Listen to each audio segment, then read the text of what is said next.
प्यारे विद्यार्थियों, BCom part second EFM का सेकंड पेपर है अपना बैंकिंग विधि एवं व्यवहार, बैंकिंग लॉ एंड प्रैक्टिस। और इसके अंतर्गत आज हम पढ़ेंगे टाइप्स ऑफ बैंक कस्टमर्स, यानी कि बैंक के ग्राहक के प्रकार। आप जानते हैं कि बैंक सामान्य जनता से रुपयों का लेन देन करता है, यानी कि बैंक का ग्राहक का मतलब है कि जिस व्यक्ति का बैंक में खाता होता है वह व्यक्ति उस बैंक का ग्राहक होता है।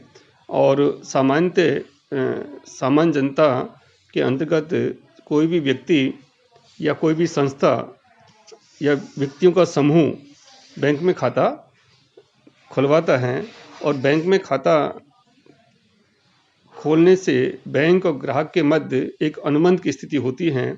और भारतीय अनुबंध अधिनियम की धारा 11 के अनुसार जिस व्यक्ति को अनुबंध करने की योग्यता है वो व्यक्ति वयस्क होना चाहिए, स्वस्थ मानसिकता वाला होना चाहिए, यानी कि उसमें अनुबंध करने की सभी योग्यताएं होनी चाहिए, तभी वह अनुबंध वैध माना जाता है, यानी कानूनी रूप से सही माना जाता है। तो यहाँ पर हम देखते हैं कि बैंक और ग्राहक के बीच एक अनुबंध के रूप में होना चाहिए, यानी कि कुछ ग्राहक ऐसे हो सकते हैं जिनमें यदि वयस्क नहीं हैं या शराबी व्यक्ति हैं या पागल व्यक्ति हैं, तो ऐसी स्थिति में बैंक को क्या क्या सावधानी बरतनी चाहिए, उन सब बातों का अध्ययन आज हम इस चैप्टर के अंदर करेंगे। तो सबसे पहले हम मानते हैं कि बैंक के ग्राहक कितने प्रकार के होते हैं, कौन कौन से होते हैं। तो उसको हम दो कैटेगरी मानते हैं। एक तो होते हैं व्यक्तिगत ग्राहक, इंडिविजुअल कस्टमर, और दूसरे होते हैं संस्थागत कस्टमर या इंस्टीट्यूशनल कस्टमर, संस्थागत ग्राहक। व्यक्तिगत जो ग्राहक हैं उसमें सबसे पहले रख सकते हैं अपन अवयस्क ग्राहक, यानी कि माइनर। दूसरा लिख सकते हैं पागल ग्राहक। तीसरा लिख सकते हैं अपन शराबी व्यक्ति, यानी कि कोई शराबी व्यक्ति हैं, कोई विवाहित महिला हैं। नेक्स्ट लिख सकते हैं पर्दासीन महिला हैं, या मान लीजिए कोई निरक्षर है, निरक्षर ग्राहक भी हो सकता है।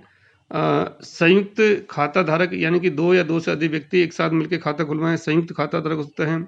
प्रशासक अथवा निष्पादक खाता ग्राहक हो सकता है, या मान लीजिए प्रन्यासी खाता है, ट्रस्टी अकाउंट है, ट्रस्ट का अकाउंट है। अंधे अथवा नेत्रहीन व्यक्ति का खाता है, या मान लीजिए कोई निस्तारक का खाता है, या हम कह सकते हैं कि एजेंट के रूप में ग्राहक हैं। ये कुछ व्यक्तिगत ग्राहक के हमने उदाहरण देखे हैं। अब हम देखते हैं कि जो संस्थागत ग्राहक हैं, इंस्टीट्यूशनल जो कस्टमर हैं, उसमें संयुक्त हिंदू परिवार है, HUF है, क्योंकि भारत में जॉइंट फैमिली का कंसेप्ट है। तो संयुक्त हिंदू परिवार का जो मुखिया है वो बैंक में खाता खुलवाता है तो ग्राहक हो सकता है, तो संयुक्त हिंदू परिवार है। साझेदारी फर्म है, कोई कंपनी है, संयुक्त पूंजी वाली कंपनी है, सहकारी संस्था हैं या सहकारी समितियां हैं, स्थानीय निकाय हैं, लोकल बॉडीज हैं, जैसे नगर पालिका है, नगर परिषद है, या ग्राम पंचायत हैं, या जयपुर जैसे प्राधिकरण हैं, विकास प्राधिकरण। क्लब हैं, यूनियंस हैं, धार्मिक संस्था हैं, जैसे मान लीजिए रोटरी क्लब है, लॉयंस क्लब हैं, या भारत विकास परिषद है, या श्रम संघ यूनियंस हैं, कर्मचारी महासंघ हैं, या श्रम से संबंधित कुछ यूनियन बना रखी हैं, कर्मचारी संघ हैं, या धर्मा संस्था हैं, जैसे किसी मंदिर का ट्रस्ट है, या और कोई धार्मिक संस्था है, या मान लीजिए कोई साहित्य कला परिषद हैं, या शिक्षण संस्था हैं। ऐसे ही कुछ सरकारी संस्था हैं, सरकारी विभाग हैं, क्योंकि सरकारी विभाग भी बैंक में खाता खोलते हैं तो वो भी उसके ग्राहक माने जाते हैं। तो इस प्रकार से हमने बैंक के ग्राहक को दो वर्गों में बांटा, एक तो इंडिविजुअल कस्टमर और दूसरा है इंस्टीट्यूशनल कस्टमर। जो व्यक्तिगत ग्राहक हैं उसमें सबसे पहला आज अध्ययन करते हैं अपन माइनर अवयस्क ग्राहक। अब माइनर सामान्यतः वह व्यक्ति होता है जिसकी उम्र 18 वर्ष से कम होती है, और यदि मान लीजिए न्यायालय के द्वारा किसी को संरक्षण नियुक्त किया जाता है तो उसकी उम्र 21 वर्ष मानी जाती है। तो बैंक जो नाबालिग हैं या आवश्यक हैं उसकी उम्र यदि 18 वर्ष से कम है तो उसको माना जाता है। और अनुबंध के अनुसार कि जो नाबालिग व्यक्ति है वो अनुबंध करने के लिए योग्य नहीं माना जाता है। यानी कि अगर वो अनुबंध करता भी है, उस नाबालिग का बैंक खाता खोलता है, तो उसके द्वारा खुद तो उत्तरदायी नहीं होगा, लेकिन वो दूसरों को उत्तरदायी बना सकता है। अब नाबालिग या जो माइनर है उसका बैंक सामान्यतः बचत खाता खोलता है, चालू खाता नहीं खोला जाता है। और यदि बैंक ऐसे का खाता खोलते हैं तो उसमें कुछ सावधानियां बरतनी चाहिए। जैसे उसकी जो जन्म तिथि है उसका प्रमाण जब खाता खोलते समय लेना चाहिए कि इस नाबालिग व्यक्ति की जन्म तिथि क्या है। और यदि नाबालिग जब बालिग होने पर अथवा 18 वर्ष की पूर्ण आयु प्राप्त कर ले तो उसके खाते का जो संचालन है वो करने के लिए उसकी किसी साक्ष्य के रूप में उसके हस्ताक्षर प्रमाणित करा लेने चाहिए। बैंकों में सामान्यतः जो नाबालिग हैं उसका जो खाता है वो उसके जो अभिभावक हैं या जो गार्जियन हैं या जो संरक्षक है उसके द्वारा खोला जाता है और उस खाते का संचालन on the behalf of minor व्यक्ति के वो करता है। लेकिन यदि अभिभावक की मृत्यु हो जाने की स्थिति में अभिभावक की यदि डेथ हो जाती है तो नाबालिग का जो खाता है वो वयस्क हो जाने पर नाबालिग के बालिग होने पर अथवा न्यायालय के द्वारा मनोनीत जो अभिभावक के हैं उसके द्वारा उस खाते का संचालन किया जाता है। यदि आवश्यक को कोई ऋण दिया जाता है तो उसे ऋण के लिए नहीं देना चाहिए, क्योंकि जो नाबालिग व्यक्ति है वो उसको ऋण चुकाने के लिए बाध्य नहीं किया जा सकता है। जो नाबालिग व्यक्ति है जो लेख पत्र हैं उनका हस्तांतरण परिक्रमण के लिए उत्तरदायी नहीं माना जा सकता है।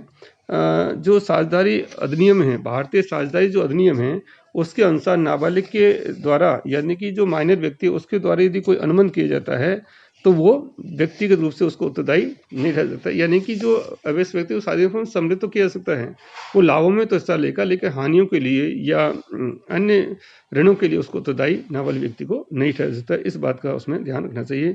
नाबालिग के द्वारा ऋण देने की गारंटी देने की स्थिति में उस नाबालिग व्यक्ति से ऋण की वसूली नहीं की जा सकती है।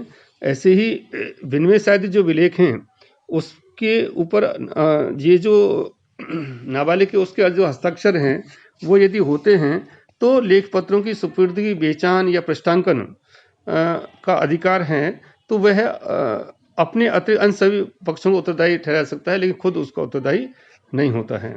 तो इस प्रकार से नाबालिग जो व्यक्ति है उसके साथ में संयुक्त खाता भी खोला जा सकता है, यानी कि जो माइनर और वयस्क मिलकर के खाता खोल सकते हैं। तो जो वयस्क व्यक्ति है उसकी ऋणों के प्रति उत्तरदायी ज़्यादा होता है। तो इस प्रकार से जो माइनर व्यक्ति है उसके खाता तो खोल सकती है बैंक में, और बैंक को थोड़ी बहुत सावधानी बरत करके उसके साथ संचालन करना चाहिए। दूसरा खाते का जो इंडिविजुअल है वो हम ले सकते हैं पागल ग्राहक, पागल व्यक्ति। पागल व्यक्ति वह व्यक्ति माना जाता है जो मानसिक रूप से स्वस्थ नहीं है। तो ऐसी स्थिति में जो अनुबंध अधिनियम है उसकी जो धारा 11 है उसके अंतर्गत तो अनुबंध करने की योग्यता उसी व्यक्ति में मानी जाती है जो मानसिक रूप से स्वस्थ है, यानी कि पागल व्यक्ति के द्वारा अनुबंध करने की योग्यता नहीं होती है। सामान्यतः पागल व्यक्ति उस व्यक्ति को माना जाता है जो अपने हितों के उसको ज्ञान नहीं होता है कि उसके हितों को समझ नहीं पाता है, उस व्यक्ति को पागल कहते हैं। सामान्यतः जो पागल खाने में भर्ती हुआ है या मान लीजिए न्यायालय के द्वारा पागल घोषित कर दिया गया है या दो जो सक्षम डॉक्टर हैं उसको पागलपन का घोषित करते हैं तो उसके आधार पर बैंक उस ग्राहक को पागल व्यक्ति मान सकता है और उसके द्वारा जो चेक लिखे जाते हैं मान लीजिए तो उनको भुगतान करने से बैंक रोक सकता है।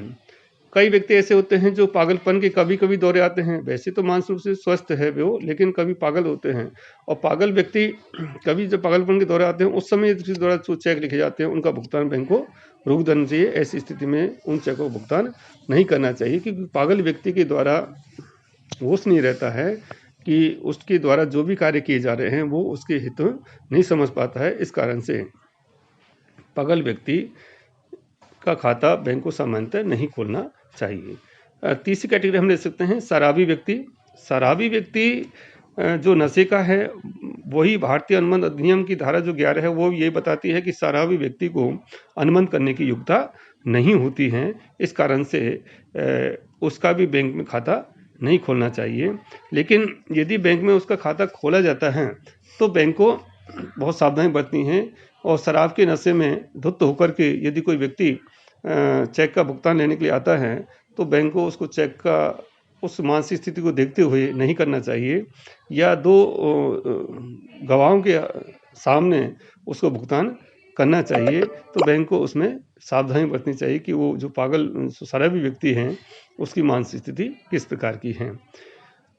चौथा प्रकार पड़ सकता है विवाहित महिला हैं।